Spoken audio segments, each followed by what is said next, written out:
एक कलेक्टर साहब छुट्टी पर अपने घर आए हुए थे। सादा कपड़ों में वे एक ऑटो रिक्शा में बैठकर कहीं जा रही थी। तभी रास्ते में एक चेक पोस्ट पर पुलिस ने ऑटो रिक्शा को रोक लिया। पुलिसकर्मियों ने ऑटो चालक से कागजात की मांग की और कमी निकालते हुए रिश्वत की मांग शुरू कर दी। पुलिस वाले ने कहा, तुम्हारे वाहन का इंश्योरेंस नहीं है, पोल्यूशन सर्टिफिकेट नहीं है, चालान तो कटेगा ही।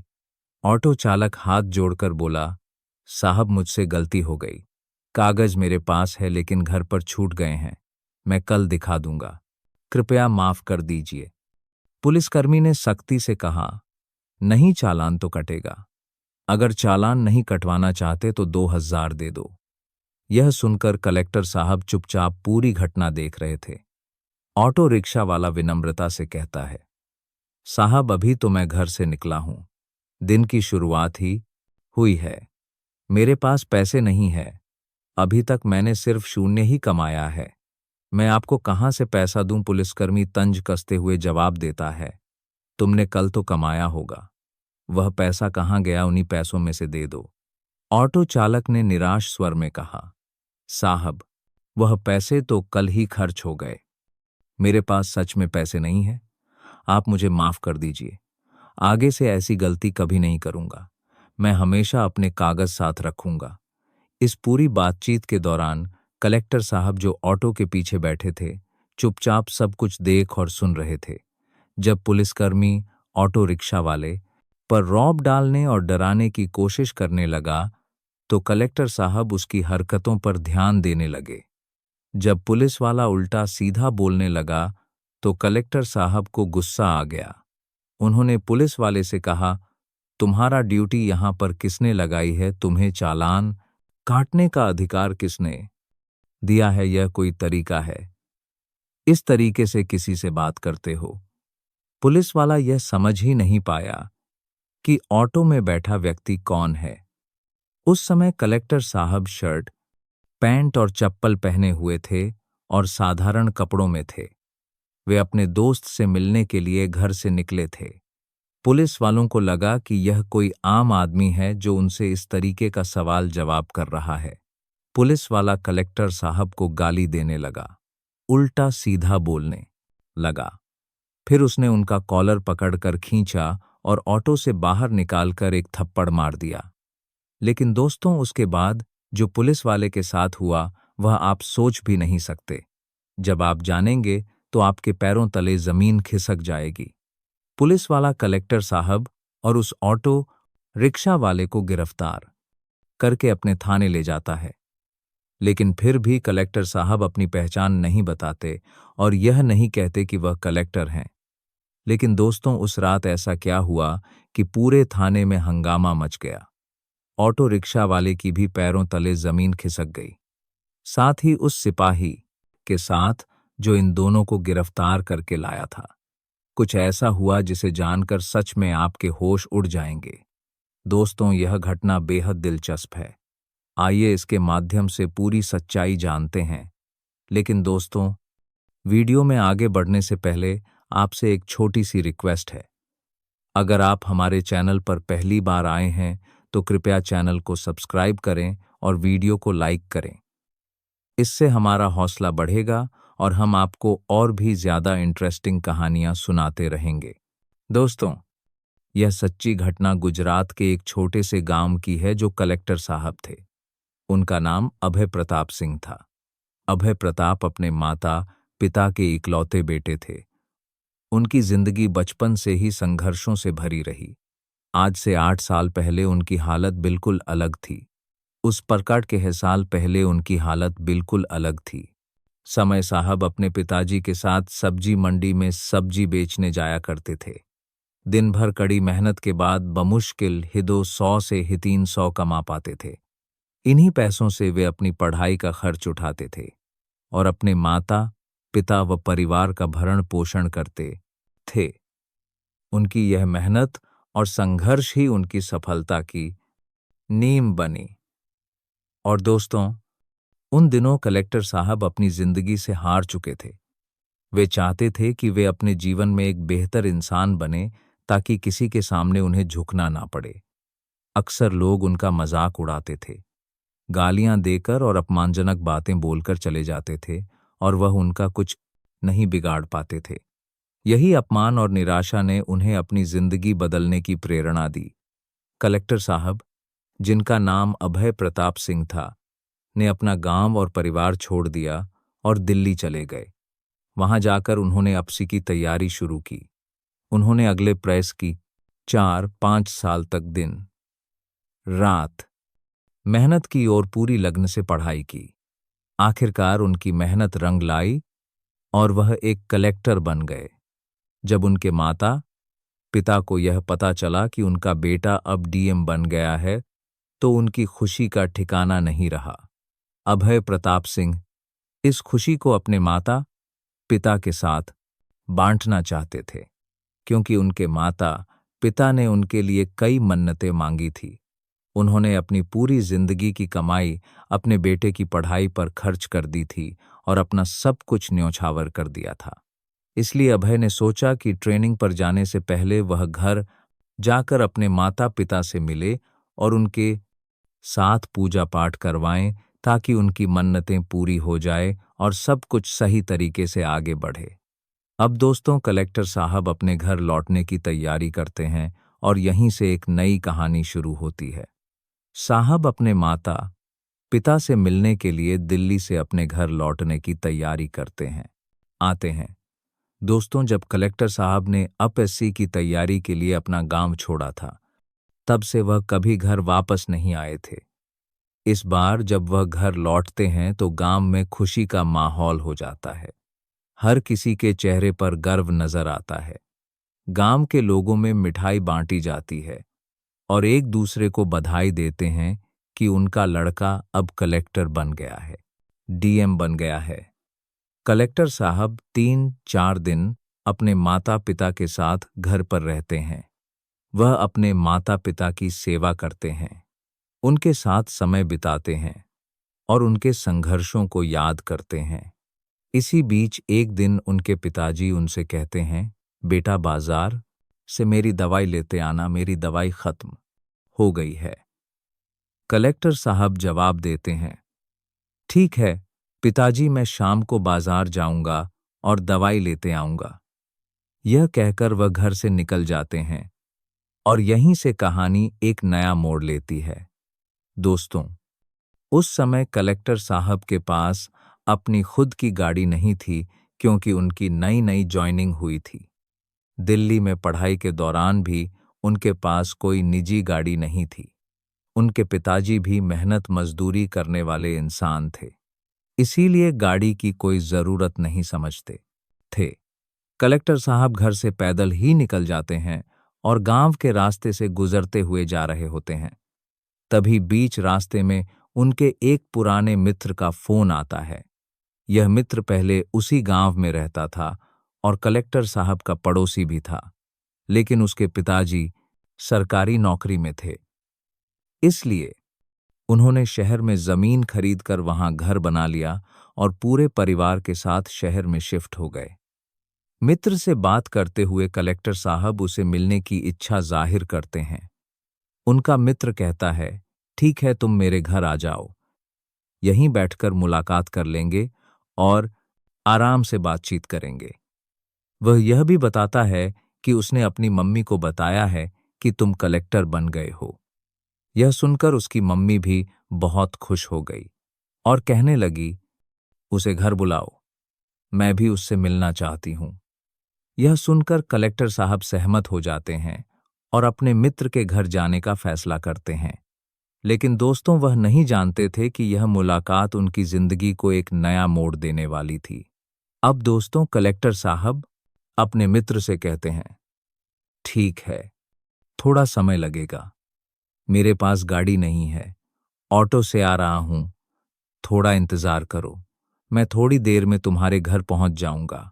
इसके बाद कलेक्टर साहब अपने गांव से थोड़ा आगे बढ़ते हैं। रास्ते में उन्हें एक ऑटो रिक्शा वाला मिल जाता है। वह ऑटो में बैठ जाते हैं और गांव से शहर की तरफ जाने लगते हैं। दोस्तों, उस समय कलेक्टर साहब पूरी तरह सिविल ड्रेस में थे। उन्होंने सिर्फ शर्ट पैंट और साधारण चप्पल पहन रखी थी, क्योंकि वह तो बस बाजार जाकर अपने पिताजी के लिए दवाई लेने निकले थे।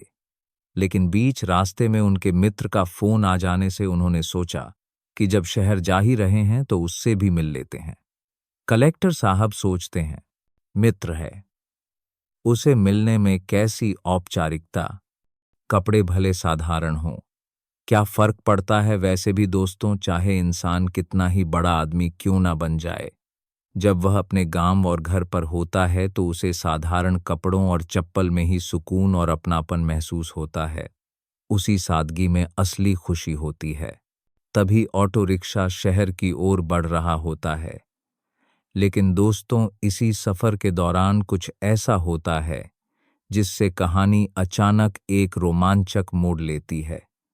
बीच रास्ते में ऑटो रिक्शा वाला अचानक ऑटो रोक देता है और कलेक्टर साहब से कहता है, भैया थोड़ी देर रुकना पड़ेगा, आगे पोस्ट है, वहां चेकिंग हो रही है। अगर मैं अभी जाऊंगा तो ये लोग मुझे पकड़ लेंगे और फालतू में पैसा मांगेंगे।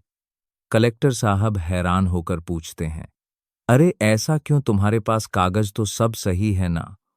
ऑटो वाला जवाब देता है, हाँ भैया, मेरे पास कागज पूरे हैं, सब कुछ ठीक मान है, लेकिन फिर भी यह लोग बिना वजह चालान काट देते हैं, कोई ना कोई कमी निकाल लेते हैं और जबरन पैसे ले लेते हैं।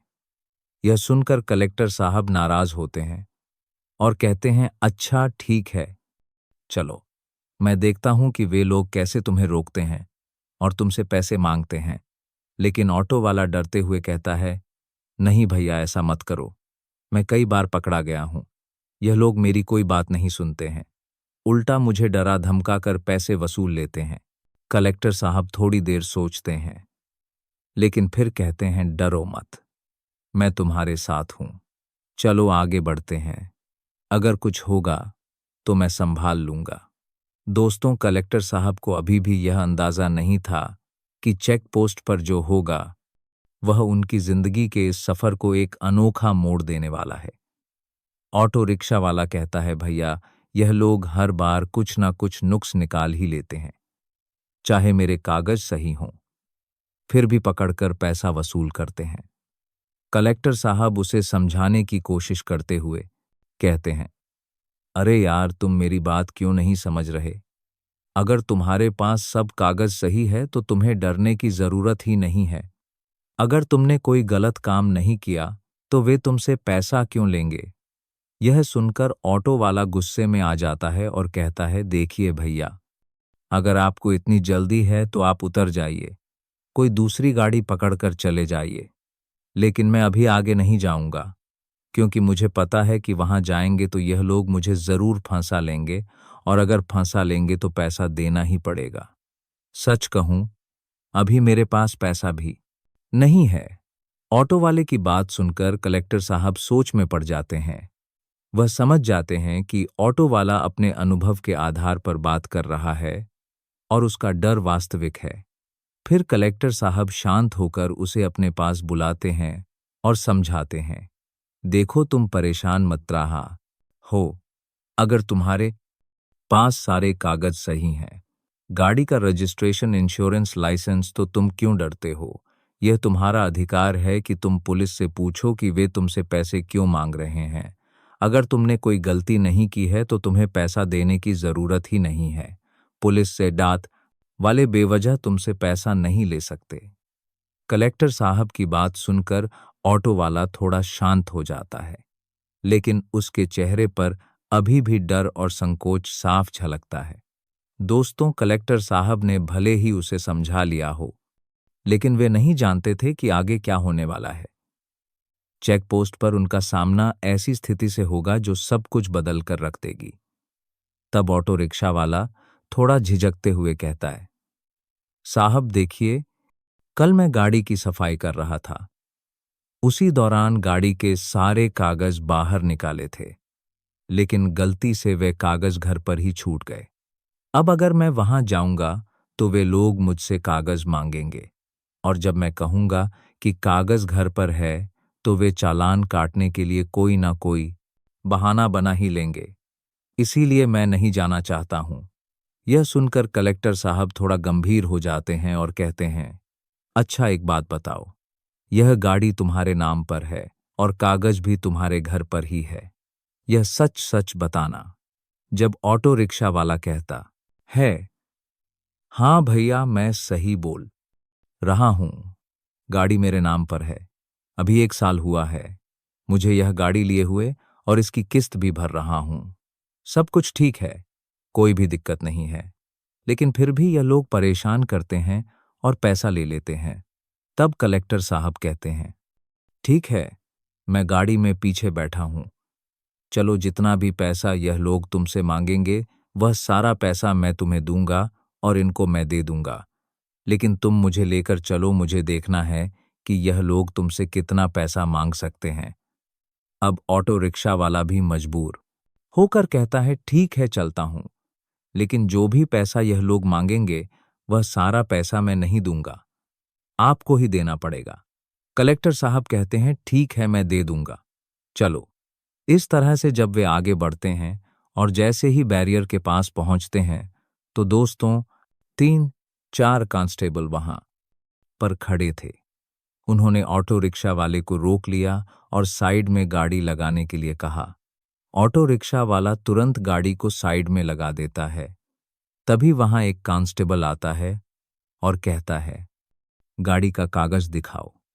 तब ऑटो रिक्शा वाला जवाब देता है, सर देखिए, हमारे पास गाड़ी के सारे कागज ठीक हैं, लेकिन एक छोटी सी समस्या है, घर पर मैंने गाड़ी का कागज छोड़ दिया है, रोज रोज लेकर आता हूं, लेकिन आज गलती से कागज भूल गया हूं, आज नहीं लाया हूं, लेकिन कभी और आऊंगा तो आपको दिखा दूंगा।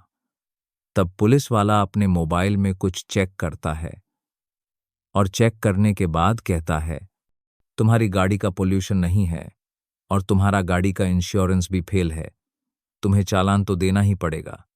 अब ऑटो रिक्शा वाला हाथ जोड़कर माफी मांगते हुए कहता है, साहब छोड़ दीजिए, गलती हो गई है, कागज मैं लेकर आऊंगा और आपको दिखा दूंगा, मेरे कागज ठीक है, कोई कमी नहीं है।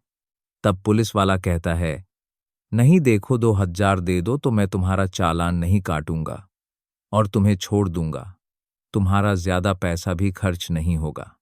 अब ऑटो रिक्शा वाला रोने लगता है और कहता है, साहब अभी तो मैं घर से निकला हूं कमाने के लिए, अभी मेरी बस 0 रुपए कमाई हुई है, तो मैं आपको पैसे कैसे दे दूं, और इसमें मेरी कोई गलती नहीं है, मैं आपको पैसा क्यों दूं। फिर पुलिस वाला उस ऑटो रिक्शा वाले को धमकी देने लगता है और गाली गलौज करने लगता है। पुलिस वाला कहता है, एक तो तुम गलती कर रहे हो, कागज नहीं दिखा रहे हो और ऊपर से बदतमीजी कर रहे हो। लेकिन दोस्तों कलेक्टर साहब जो कि चुपचाप ऑटो की पीछे वाली सीट पर बैठे हुए थे और सब कुछ सुन रहे थे, कुछ नहीं बोल रहे थे। जब पुलिस वाला ऑटो रिक्शा वाले को 2-3 थप्पड़ मार देता है और गाली देने लगता है, तब कलेक्टर साहब उस पुलिस वाले से पूछते हैं, भाई एक बात बताओ, तुम्हारी ड्यूटी यहां पर किसने लगाई है और तुम्हें यह चालान काटने का अधिकार किसने दिया है? क्योंकि चालान काटने का अधिकार तो सिर्फ ट्रैफिक पुलिस को ही होता है। तुम्हें कौन बोला है यहां पर चालान काटने के लिए? अब दोस्तों पुलिस वाला पहले से ही ऑटो रिक्शा वाले पर गुस्से में था और उसका दिमाग खराब था। उसे लगता था कि यह कोई साधारण गांव का आदमी है जो शहर में जा रहा है और शायद किसी काम से आ रहा है। यही सोचकर पुलिस वाला कलेक्टर साहब का कॉलर पकड़ता है और पीछे वाली सीट से उन्हें खींचकर बाहर निकाल देता है। बाहर निकालने के बाद वह उन्हें धमकी देता है और कहता है, तुमसे क्या मतलब है? तुमको जो काम करना है, जहां जाना है, जाओ अपना काम करो, मैं इससे बात कर रहा हूं, बीच में बोलने की तुम्हें क्या जरूरत है? तब कलेक्टर साहब कहते हैं, अगर तुम्हें वर्दी मिल गई है तो इसका मतलब यह नहीं कि तुम जो चाहो वह करोगे, जिसको मारने का मन करेगा उसे मार दोगे और जिससे पैसा वसूलने का मन करेगा उससे वसूल लोगे, यही वर्दी का मतलब है। यह सब सुनकर पुलिस वाले को बहुत गुस्सा आ जाता है और वह कलेक्टर साहब को गिरफ्तार कर लेता है। वह कहता है, चलो यहां पर नहीं समझाऊंगा तो तुम्हें थाने पर ले जाकर समझाता हूं। अब कलेक्टर साहब भी चुपोई है रहते हुए कहते हैं, ठीक है, चलो मैं भी तुम्हारे साथ थाने पर चलता हूं और देखता हूं कि वहां तुम मुझे क्या समझाओगे। मैं भी यही चाहता हूं। इसके बाद पुलिस वाला ऑटो रिक्शा चालक और कलेक्टर साहब दोनों को गिरफ्तार कर लेता है। वे दोनों पुलिस स्टेशन पहुंचते हैं। लेकिन जैसे ही कलेक्टर साहब पुलिस स्टेशन पर पहुंचते हैं, एक सिपाही उन्हें पहचान लेता है। वह तुरंत उनके पास जाकर उन्हें सैल्यूट करने लगता है और कहता है, साहब, अरे आप यहां पर कैसे आ गए हैं और ये आपके साथ क्या कर रहे हैं? आप कैसे गिरफ्तार हो गए? क्या मतलब हुआ है, कुछ बताइए। तब कलेक्टर साहब मुस्कुराते हुए कहते हैं, अरे नहीं नहीं, कोई बात नहीं, बस थोड़ी सी गलतफहमी हो गई थी। सिपाही फिर थोड़ी देर चुप रहता है और कलेक्टर साहब की स्थिति को देखकर वह और कुछ नहीं पूछता। लेकिन उसका चेहरा साफ बताता है कि उसे अभी भी समझ में नहीं आ रहा था कि यह सब कैसे हो गया। थोड़ी देर में सारी गलतफहमी दूर हो जाती है। दोस्तों, वह कांस्टेबल सैल्यूट करके साइड में हो जाता है। जब पुलिस वाला यह देखता है कि थाने का ही कांस्टेबल कलेक्टर साहब को सैल्यूट कर रहा है, उन्हें साहब कह रहा है और पूछ रहा है, साहब आपको गिरफ्तार क्यों किया गया है? तो दोस्तों, उसके पैरों के नीचे से जमीन खिसक जाती है। उस समय उसे कुछ समझ नहीं आता कि आखिरकार उसके सामने क्या हो रहा है। ऑटो रिक्शा वाला भी उस समय पूरी स्थिति को समझ नहीं पाता कि वहां पर क्या चल रहा है। तब कलेक्टर साहब थाने में मौजूद सभी सिपाहियों को एक पारों के आराह जगह बुलाते हैं और समझाते हैं, आप लोग अगर अपने शहर में इस तरीके से काम करेंगे तो बताइए यहाँ की जनता पुलिस से क्या उम्मीद रखेगी। कलेक्टर साहब गुस्से में कहते हैं, शायद आप लोगों जैसे पुलिस वालों के कारण ही पूरी पुलिस टीम बदनाम होती है। इस ऑटो रिक्शा वाले की कोई गलती नहीं थी, लेकिन फिर भी आप इससे 2000 मांग रहे थे। अगर यह पूरा दिन मेहनत करेगा तो भी उसे 2000 मिलेंगे या नहीं, यह तो उसे भी नहीं पता है। लेकिन आप बिना कुछ किए बस झटके में उससे 2000 निकाल लेंगे और अपनी पॉकेट में रख किए लेंगे। क्या आपको ड्यूटी के दौरान यही सिखाया गया है? फिर कलेक्टर साहब उस सिपाही से कहते हैं, अगर मैं इस ऑटो रिक्शा वाले के साथ नहीं बैठा होता, अगर मैं इस पोस्ट पर नौकरी नहीं करता, तो मुझे यह सारी बातें नहीं पता होती। आप लोग मुझे इसके साथ साथ फंसाकर जेल में डाल देते, तब मेरी जिंदगी बर्बाद हो जाती। और मैं भी नहीं जानता कि आप लोग कितने लोगों के साथ यह सब हरकतें करते होंगे। अब दोस्तों, वहां पर बहुत ज्यादा हंगामा खड़ा हो जाता है और बहुत सारी जांच बैठा दी जाती है। कई तरह की कार्रवाई होती है। फिलहाल वहां पर 1-2 दिन तक सभी स्टाफ के लोग परेशान रहते हैं और पूरे थाने में दहशत का माहौल बन जाता है। लेकिन दोस्तों, धीरे धीरे जांच आगे बढ़ती है और अंत में निष्कर्ष यह निकलता है कि जो पुलिस वाला कलेक्टर साहब के साथ बदतमीजी कर रहा था, उसे नौकरी से निकाल दिया जाता है, उसे निलंबित कर दिया जाता है और उसकी सजा उसे मिल जाती है। अब दोस्तों, वह पुलिस वाला अपने घर पर बैठकर अपने पड़ोसियों, दोस्तों और रिश्तेदारों से नजरें चुराता है और सोचता है कि अब उसे अपनी जिंदगी में पैसा कमाने और अपनी जिंदगी को सही तरीके से जीने की आवश्यकता है। दोस्तों, ऐसे लोगों के साथ ऐसा ही होना चाहिए, तभी वे अपनी गलतियों से सीख पाएंगे और एक बेहतर इंसान बन सकेंगे। दोस्तों, इस घटना को सुनने के बाद आप लोग क्या कहना चाहेंगे? अपनी राय हमें कमेंट बॉक्स में जरूर बताइएगा। दोस्तों, इस कहानी को सुनाने का मेरा उद्देश्य किसी को परेशान करना, किसी की भावनाओं को आहत करना या किसी का दिल दुखाना नहीं था, बल्कि मेरा उद्देश्य आपको जागरूक, सचेत और सतर्क करना था। इस पूरी घटना को सुनकर आपका मन सोचने पर मजबूर हो गया होगा। ऐसी ही और कहानियों के लिए हमारे चैनल को लाइक, शेयर और सब्सक्राइब जरूर करें। आपकी क्या राय है? कृपया अपनी राय निष्पक्षता के साथ कमेंट बॉक्स में जरूर दें। जहां भी रहे, सचेत सुरक्षित रहे। बहुत बहुत धन्यवाद। दोस्तों, आपको यह कहानी कैसी लगी? हमें कमेंट करके जरूर बताइए। यह भी जानना चाहेंगे कि आप दुनिया के किस कोने से हमारी यह कहानी सुन रहे हैं। ईश्वर से यही प्रार्थना है कि आप सब जहां भी रहें, हमेशा खुश और सुरक्षित रहें। अगर आपके पास भी कोई ऐसी ही दिलचस्प या प्रेरणादायक कहानी है तो उसे सबके साथ साझा करने में संकोच न करें। हम सब आपकी कहानी सुनने का इंतजार करेंगे।